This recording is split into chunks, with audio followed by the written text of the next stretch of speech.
ಸರ್ಕಾರಕ್ಕೆ, ಮಹಿಳಾ ವಿರೋಧಿ ರಾಜ್ಯ ಸರ್ಕಾರಕ್ಕೆ, ದುಶ್ಯಾಸನ ಡಿಕೆ ಶಿವಕುಮಾರ್ಗೆ, ಶಾಸನ ಡಿಕೆ ಶಿವಕುಮಾರ್ಗೆ ಸಿಗದವರನ್ನು ಕೂಡಲೇ ಮಹಿಳೆಯರ ವಿವಸ್ತ್ರಗೊಳಿಸಿ ದೌರ್ಜನ್ಯ ನಡೆಸಿದವರನ್ನು ಕೂಡಲೇ ಅಯ್ಯಯ್ಯೋ, ದಲಿತರಿಗೆ, ಮಹಿಳೆಯರಿಗೆ, ರೈತರಿಗೆ, ಮಹಿಳೆಯರ ಸುರಕ್ಷತೆ ಬಗ್ಗೆ ಗಮನ ಹರಿಸದ ರಾಜ್ಯ ಸರ್ಕಾರಕ್ಕೆ, ಶಾಸನ ಮನಸ್ಥಿತಿಯ ಕಾಂಗ್ರೆಸ್ ಸರ್ಕಾರಕ್ಕೆ, ಏನೇ ನಡೆದರೂ ಗೊತ್ತಿಲ್ಲ ಎನ್ನುವ ಗೃಹ ಸಚಿವರಿಗೆ, ಏನೇ ನಡೆದರೂ ಮಾಹಿತಿ ಗೃಹ ಸಚಿವರೇ, ಗೃಹ ಸಚಿವರೇ 7ನೇ ತಾರೀಕು ಬುಧವಾರ ಒಂದು ಇಡೀ ನಾಗರಿಕ ಸಮಾಜ ತಲೆ ತಗ್ಸುವಂಥ ಏನು ಘಟನೆ ನಡೆದಿದೆ. ಈ ದುಷ್ಟ ಭ್ರಷ್ಟಾಚಾರ ದಿನ ಪೂರ್ತಿ ಬರೀ ಭ್ರಷ್ಟಾಚಾರದಲ್ಲೇ ಮುಳುಗಿರೋಂಥ ಈ ಕಾಂಗ್ರೆಸ್ ಸರ್ಕಾರ, ಈ ಸರ್ಕಾರ ಬಂದಾಗಿಂದ ಯಾವ ಮಹಿಳೆಯರಿಗೂ ಕೂಡ ನಮ್ಮ ರಾಜ್ಯದಲ್ಲಿ ಸುರಕ್ಷತೆ ಇಲ್ಲ ಅನ್ನೋದನ್ನ ಪ್ರತಿ ಹಂತದಲ್ಲೂ ಕೂಡ ಅದು ಒಂದು ಸಾಬೀತು ಮಾಡ್ಕೊಂಡು ಬಂದಿದೆ.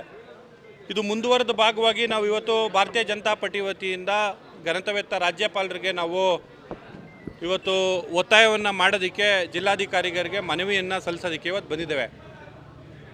ಭಾರತೀಯ ಜನತಾ ಪಾರ್ಟಿಯ ಎಲ್ಲ ಜಿಲ್ಲಾ ಮಟ್ಟದಲ್ಲಿ ಇವತ್ತು ಎಲ್ಲ ಜಿಲ್ಲೆಗಳಲ್ಲೂ ಕೂಡ ಜಿಲ್ಲಾಧಿಕಾರಿಗಳಿಗೆ ಮನವಿಯನ್ನು ಸಲ್ಲಿಸ್ತಾ ಇದ್ದೇವೆ.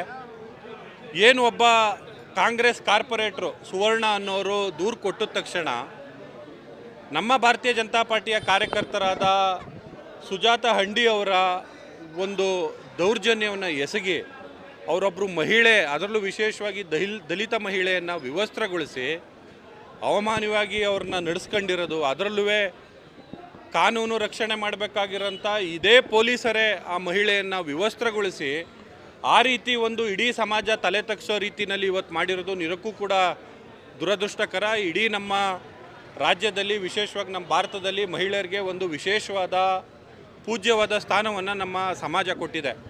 ಅಂಥ ಒಬ್ಬರು ಮಹಿಳೆಯರಿಗೆ ಇವರು ವಿವಸ್ತ್ರಗೊಳಿಸಿ ಈ ರೀತಿ ನಡೆಸ್ಕೊತಾರೆ ಅಂದರೆ ನ್ಯಾಯ ಎಲ್ಲಿದೆ?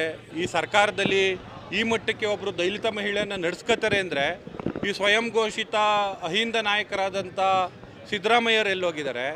ಪ್ರತಿದಿನ ರೀಲ್ಸು ಅಲ್ಲಿ ಇಲ್ಲಿ ಪೋಸ್ಟ್ಗಳು ಹಾಕ್ಕೊಂಡು ಮಾಡ್ತಿರೋಂಥ ಮಹಿಳಾ ಆಯೋಗದ ಅಧ್ಯಕ್ಷ ಎಲ್ಲೋಗಿದ್ದಾರೆ?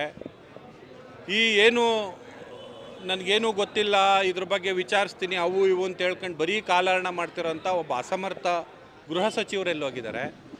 ಇನ್ನು ಡಿ ಕೆ ಶಿವಕುಮಾರ್ ಅವರು ಮತ್ತು ಸಿದ್ದರಾಮಯ್ಯನವರು ಪ್ರತಿ ಹಂತದಲ್ಲೂ ಅವರು ಬೆಳಿಗ್ಗೆ ಎದ್ದರೆ ಅವ್ರಿಗೆ ಎಷ್ಟು ದುಡ್ಡು ಹೊಡಿಬೇಕು, ಇವತ್ತೆಲ್ಲಿ ಭ್ರಷ್ಟಾಚಾರ ಮಾಡಬೇಕು, ಯಾವ ಇಲಾಖೆಯಲ್ಲಿ ದುಡ್ಡನ್ನು ಕದಿಬೇಕು, ಎಲ್ಲಿ ಸೈಟ್ ಹೊಡಿಬೇಕು, ಬರೀ ಇದರಲ್ಲೇ ಮುಳುಗೋಗ್ಬಿಟ್ಟಿದ್ದಾರೆ. ಇದ್ರ ಮಧ್ಯೆ ನಮ್ಮ ದಲಿತ ಶಾಸಕಿಯಾದಂಥ ಸುಳ್ಯದ ಭಾಗೀರಥಿಯವರ ಮೇಲೆ ಒಂದು ಜೀವಂತ ಪ್ರತಿನಿಧಿಯವರು ಅವ್ರನ್ನ ಒಂದು ಪೋಸ್ಟನ್ನು ಒಬ್ಬ ಸಂದೇಶನ ಒಬ್ಬ ವ್ಯಕ್ತಿ ಏನು ಶ್ರದ್ಧಾಂಜಲಿ ಪೋಸ್ಟ್ ಹಾಕಿರೋದನ್ನು ಕೂಡ ಈ ಸಂದರ್ಭದಲ್ಲಿ ನಾವು ಖಂಡಿಸ್ತಾ ಇದ್ದೇವೆ.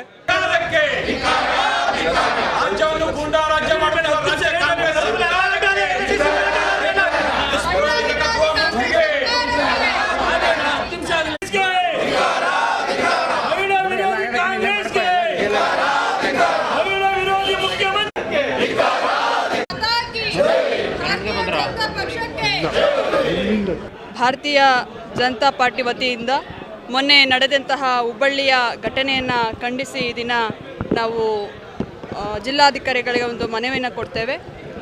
ಮೊನ್ನೆ ವಿನಾಕಾರಣ ಭಾರತೀಯ ಜನತಾ ಪಾರ್ಟಿಯ ಒಬ್ಬ ಮಹಿಳಾ ಕಾರ್ಯಕರ್ತೆ ಮೇಲೆ ಏನು ಒಬ್ಬರು ಕಾಂಗ್ರೆಸ್ ಕಾರ್ಪೊರೇಟರು ಒಂದು ಕಂಪ್ಲೇಂಟನ್ನು ಮಾಡ್ತಾರೆ.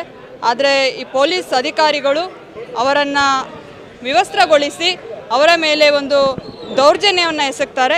ಈ ಒಂದು ದೌರ್ಜನ್ಯವನ್ನು ಖಂಡಿಸಿ ಮತ್ತೆ ಕಾಂಗ್ರೆಸ್ ಸರ್ಕಾರದ ಒಂದು ನಡೆ ಏನಿದೆ ಈ ನಡೆಯನ್ನು ಖಂಡಿಸಿ ಈ ದಿನ ನಾವೆಲ್ಲರೂ ಪ್ರತಿಭಟನೆಯನ್ನು ಮಾಡಿದ್ದೇವೆ. ಮುಂದಿನ ದಿನಗಳಲ್ಲಿ ಈ ದಲಿತ ಮಹಿಳೆಗೆ ಆದಂತಹ ಅನ್ಯಾಯಕ್ಕೆ ಮಾನ್ಯ ಸಿದ್ದರಾಮಯ್ಯನವರು ನ್ಯಾಯವನ್ನು ಕೊಡುವಲ್ಲಿ ವಿಫಲವಾದರೆ ನಮ್ಮ ಹೋರಾಟ ನಿರಂತರವಾಗಿರ್ತದೆ ಅಂತ ನಾನು ಈ ಸಂದರ್ಭದಲ್ಲಿ ಹೇಳಲಿಕ್ಕೆ ಇಷ್ಟಪಡ್ತೇನೆ. ಕರ್ನಾಟಕ ನ್ಯೂಸ್ ಡಿಜಿಟಲ್ ಚಾನಲ್ ಅನ್ನು ಈಗಲೇ ಸಬ್ಸ್ಕ್ರೈಬ್ ಮಾಡಿ. ಧನ್ಯವಾದಗಳು.